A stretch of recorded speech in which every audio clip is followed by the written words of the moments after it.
much eagerly awaited men's two-lapper. Well, the men's 800 metres is probably one of the big highlights of this evening. There's the lineup, and the man there highlighted in gold, André Bucher of Switzerland, with the 4 victories so far.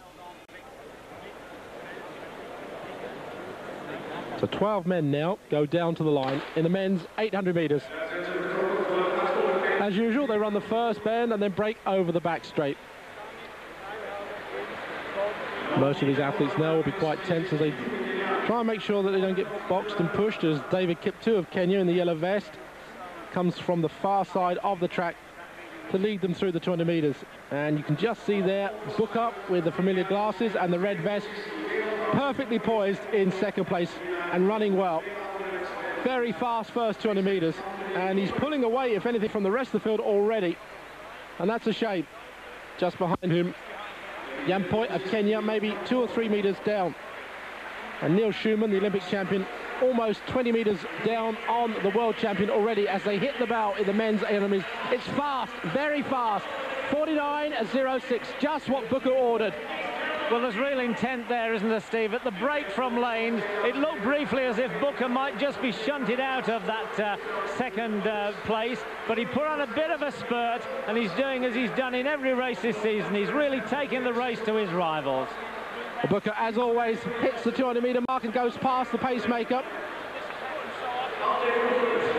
Very fast at the 600-metre mark. Bucher now striding hard, and he's got a gap of what, 6 or so metres, as Borzakovskiy in the blue vest comes screaming around the bend.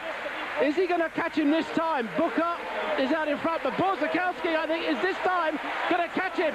Bucher must see the blue vest coming up to him now, and Borzakovskiy comes first. Borzakovskiy looks over his shoulder. The winning time, 1:42.47.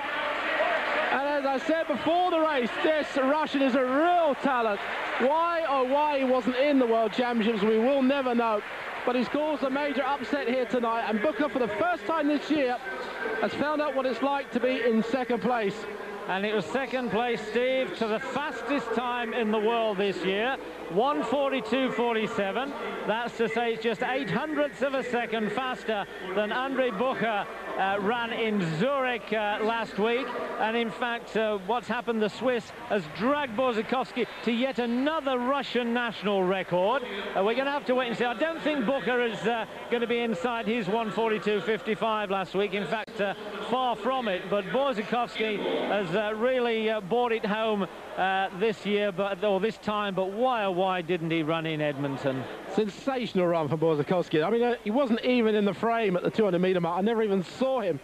And this familiar, famous last 150 metres of his has only really come into fruition in this race. Normally, he's been so far behind in races that he's never really got up there. But look at this. 6 metres, 7 metres down on Bucher. And Bucher doesn't tire. He's a very strong athlete, the Swiss world champion. And this is his trademark. But Borzakovskiy really is in a different gear coming down this 100 metres straight. And in the end, he wins very comfortably indeed, almost by 3 or 4 metres.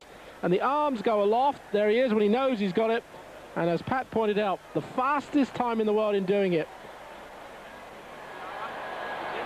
Well, there's a shell-shocked André Bucher, but he